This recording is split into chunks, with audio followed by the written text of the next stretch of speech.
ত্রিপুরার ঐতিহ্যের সাথে জড়িয়ে আছে খার্চি পূজা। এই খার্চি পূজাকে কেন্দ্র করে প্রত্যেক বছরের মতো এবছরেও ঠিক একই উৎসাহ রয়েছে। 7 দিনব্যাপী খার্চি পুজোর উদ্বোধন করলেন রাজ্যের মুখ্যমন্ত্রী ডক্টর মানিক সাহা। পুরাতন আগরতলা চতুর্দশ দেবতা মন্দিরে 7 দিনব্যাপী খার্চি পুজো অনুষ্ঠিত হয়। আর এই খার্চি পুজোর এবারের উদ্বোধন করলেন রাজ্যের মুখ্যমন্ত্রী ডক্টর মানিক সাহা। তাছাড়া উপস্থিত ছিলেন মন্ত্রী সুশান্ত চৌধুরী, এলাকার বিধায়ক রতন চক্রবর্তী, মেয়র দীপক মজুমদার সহ অন্যান্যরা। অনুষ্ঠানের শেষে মুখ্যমন্ত্রী পুজো দেন এবং রাজ্যবাসীর মঙ্গল কামনা প্রার্থনা করেন। মুখ্যমন্ত্রী বক্তব্য রাখতে গিয়ে খার্চি পুজো এবং ত্রিপুরার ঐতিহ্যের বিষয় নিয়ে বক্তব্য রাখেন। Bureau report, social Bangla.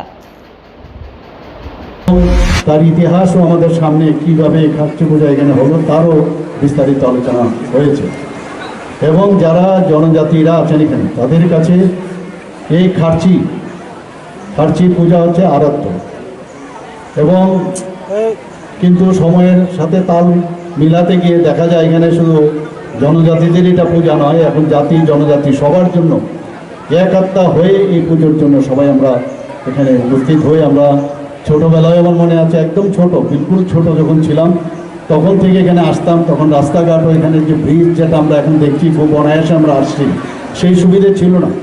প্রচুর জল ছিল নদীতে, এই পার থেকে ওপার আসতে নৌকা দিয়ে আসতে হতো, বহু সমস্যা, অ্যাক্সিডেন্টও হতো। সেসব ইতিহাস আমাদের যারা পুরনো ব্যক্তিরা আছেন সবাই জানেন। এটা এখন সার্বজনীন পূজা হিসাবে আখ্যায়িত হয়েছে। এটা কোনো একদম পার্টিকুলার কোনো জাতির বা ধর্মের এরকম না, সব ধর্মের, সব জাতির, সব সম্প্রদায়ের ব্যক্তিরা এখন এই খার্চি পূজাতে আসে।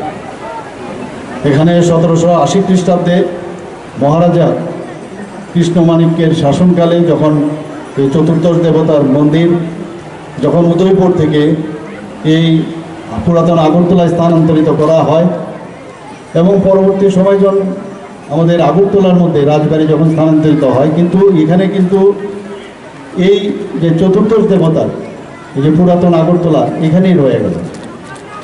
আমরা জানি 1949 সালে 15ই অক্টোবর ত্রিপুরা ভারতের অন্তর্ভুক্ত হয় এবং একটা চুক্তি সম্পাদিত হয় এবং সেই চুক্তি অনুসারে এই ধরনের যে পূজা যারা রাজা মহারাজারা করেছেন, ত্রিপুরার বিভিন্ন জায়গায় মন্দির প্রতিষ্ঠিত করেছেন, তার পৃষ্ঠপোষকতা কিন্তু ত্রিপুরা সরকারের করতে হয়।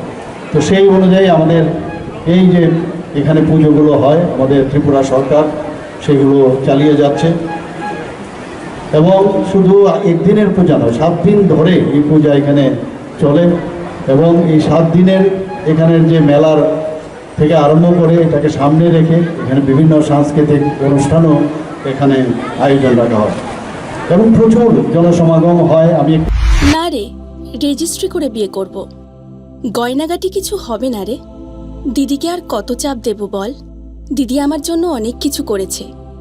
আর না, এই তোর সাথে পরে কথা বলছি, রাখছি। দেখ তো পছন্দ হয়েছে কিনা। চল ড্রেসিং টেবিলে চল।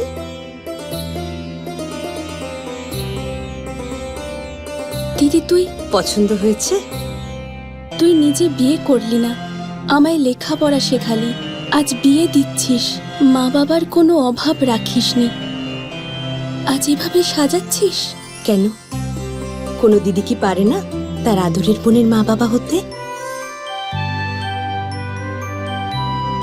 তোকে কি সুন্দর লাগছে।